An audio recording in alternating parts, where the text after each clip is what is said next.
Oo, wala na.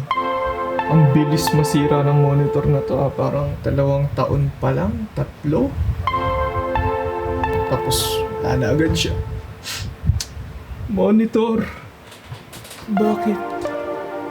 Wala na.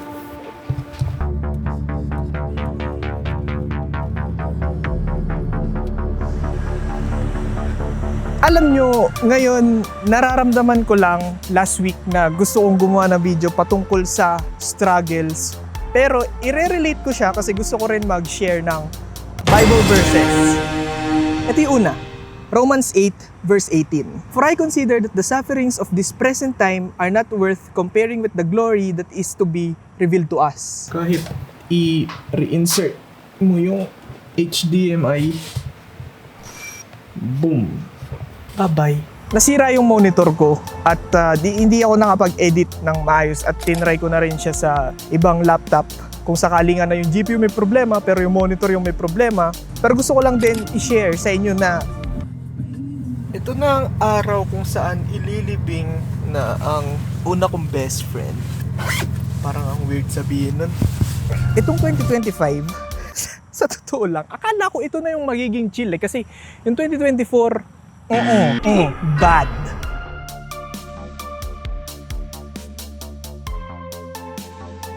Ang daming nangyari ngayong 2025 na mabigat, masakit. Hindi siya okay. Pero gusto ko lang i-explain sa inyo kung paano ko siya napagdaanan.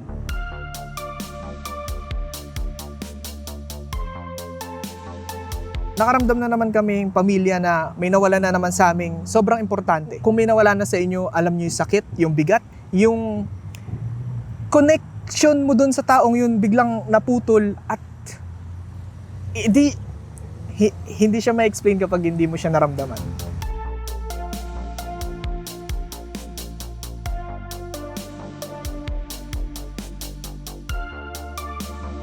Tapos ngayon ako na-test o na-challenge pagdating sa YouTube na may nag-report. So pwede pala yun. Tapos matatanggal yung videos mo kahit hindi naman talaga yun yung... wala kang ginagawang masama.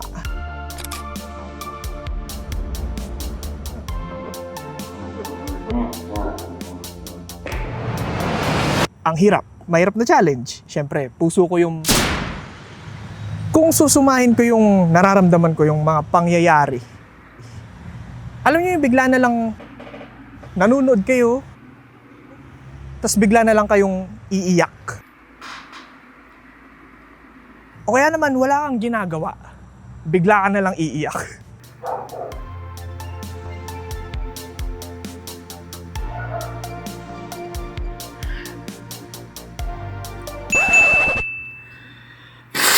Pero nakakangiti ka nga sa dulo kasi may peace. I-explain ko sa inyo yan along the way nitong video na to.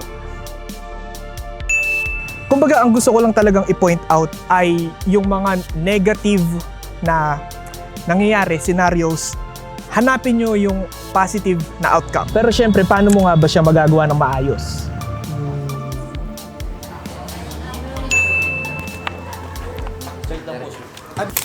Oo nga, may kape. Uy, ang ganda naman, may gym.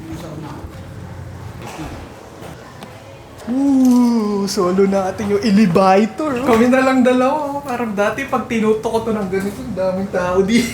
Tapos nagwawa. Dito si Engineer, si Mark, si si Ram. Grabe boy, no? Napakaganda. Ang layo naman natin. Oo nga pala, itong lugar na to ay napakaganda, napakapayapa. Perfect din talaga sa video na to, kaya sabi ko sakto gusto ko mag-share ng Bible verse at gusto kong i-share sa inyo yung experiences pagdating sa suffering, sa pain at kung paano ko siya na pagtatagumpayan at dinala na naman ako dito sa Clark. Pero yung masalubong sa'yo. Uy! Soap touch? Maganda. Ay, ay, ay! Uy! Uy! Ano to? Pwede to kainin? O hindi? Siyempre, pwede yan. Pwede yan? Hindi yan, baka babayaran yan. Hindi, may bayad. Oo, may bayad yan. Dito touchscreen, boy. May bayad. Dito na lang ako, boy. Tapos... Uy, Uy. pang prison break talaga. Prison break, uy. Check! Malambot, malambot.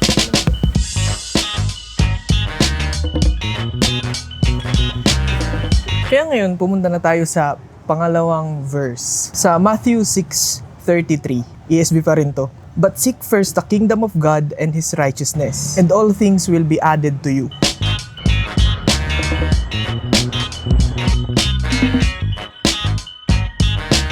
Hindi naman na siguro natatago sa akin na talagang ang pinakagusto kong gawin ay gumawa lang ng gumawa ng videos. Yun ay hobby, yun ay nakakapagpakalma sa akin, at yun na rin yung naging purpose ko sa buhay ko sa ngayon. Kumbaga siguro hanggang dulo ng buhay ko, ito lang yung gagawin ko ng tuloy-tuloy.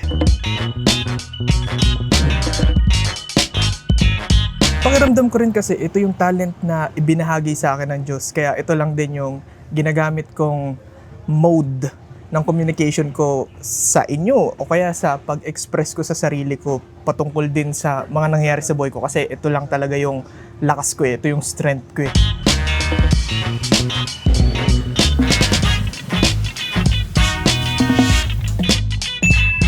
Sobrang laking pasasalamat ko rin talaga sa mga tao sa church. Yung aruga, yung disiplinang natututunan ko sa kanila, at syempre yung salita ng Diyos na naririnig ko na nakakapagbigay sa akin ng lakas. Sabi nga sa verse, di ba? But seek first the kingdom of God and His righteousness. Yung grasya talaga na pinaramdam sa akin ng Diyos dun sa mga tao sa church, grabe. As in, grabe. Ang daming moments na talagang bumabagsak ako, as in bagsak, lugmok. Yung mga araw sumunod na na-report na tanggal yung mga videos ko, ang nakapagbigay lang talaga sa akin ng lakas, sila. Sa Thursday at Sunday, yun lang yung mga araw na hinihintay ko. At nakakagalak talaga na nakilala ko tong community na to. Yung church. Ito kasi yung pinaka natutunan ko talaga.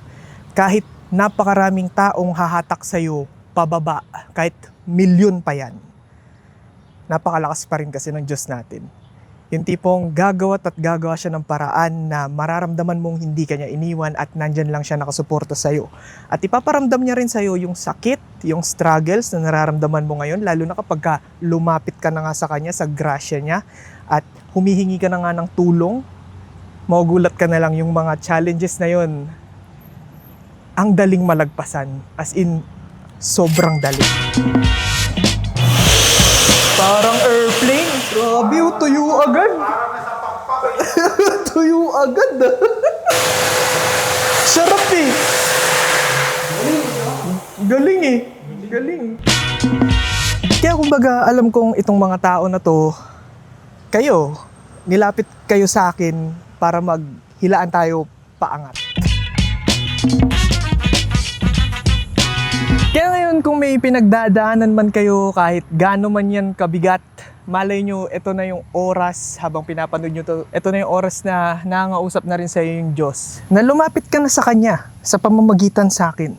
Kasi sobrang daming nagmamahal sa iyo kung naiisip mong mga negative thoughts, yung mga ganon, wag.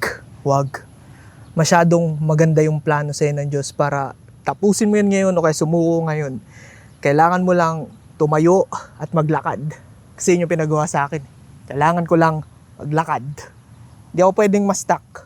Ikaw rin, di ka pwedeng ma-stuck. Kung tutusin nga, ngayong naririnig mo na to, ito na yung pagmamahal sa'yo ng Diyos.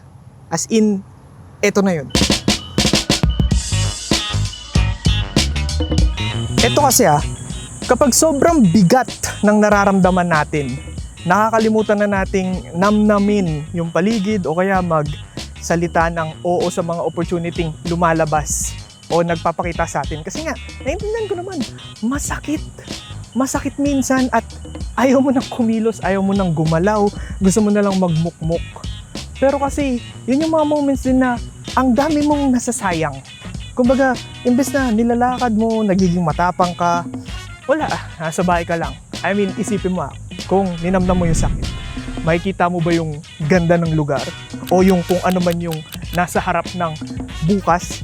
Kasi yung mga sakit na yan, na-realize ko lang din, napaka-tempting temporary lang. Kunwari, mabigat yung ngayon, pangit yung ngayon, bukas malay mo okay na. Pero hindi mo malalaman yun hanggat hindi ka nabubuhay hanggang sa bukas. Ano sinukristal? Grabe.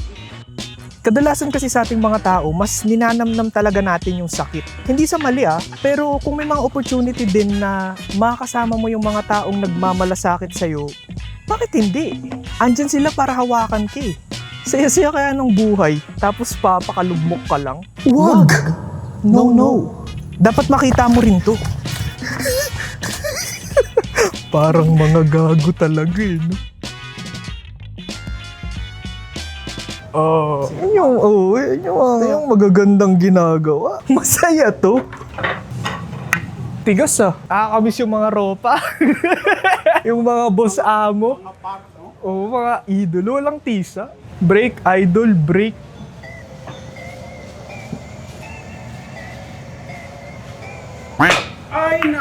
Ay nako, idol. Bakit naman ganun?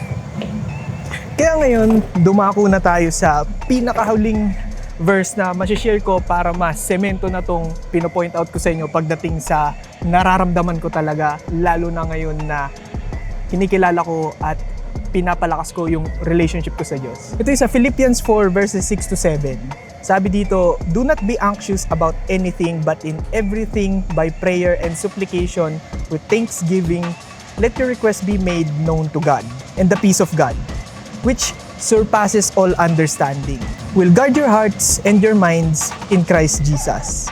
Yung point na yon, surpasses all understanding pagdating sa peace, sa kapayapaan sa atin internally. Itong point na to, nakakaulol to, mahirap, sobrang hirap, masakit, mabigat, minsan hindi mo talaga siya naiintindihan.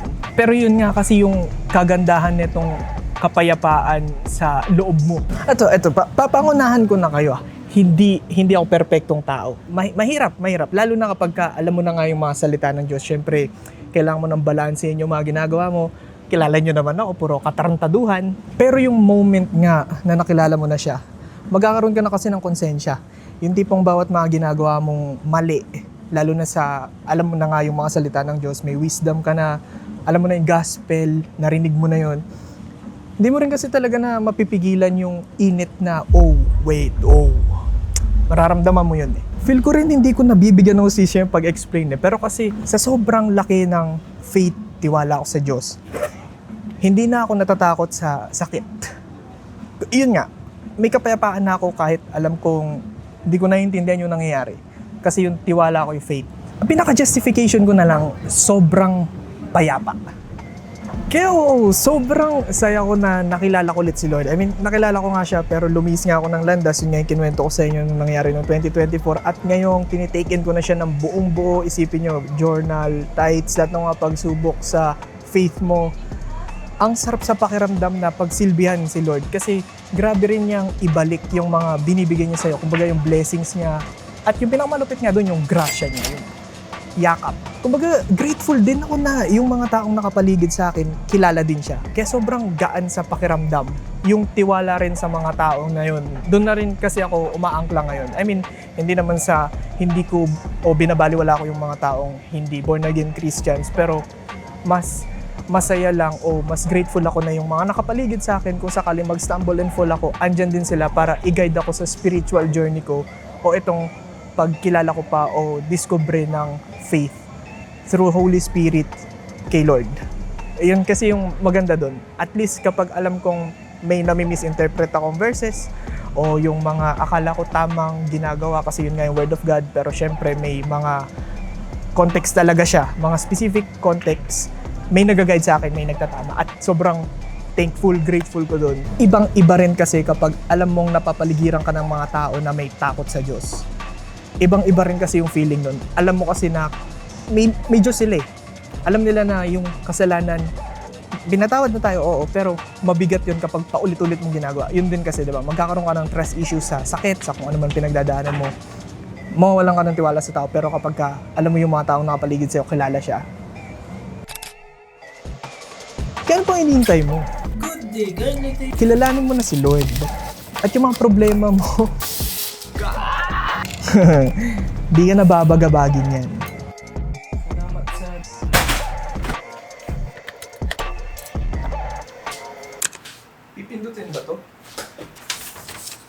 Ah, may power switch. Oh! Oh! Wow! Gagi, mas HD siya. Wow! Wow! Parang 3D. Ang ganda. Parang 3D. My gosh, wala akong mouse. At least, umaandar.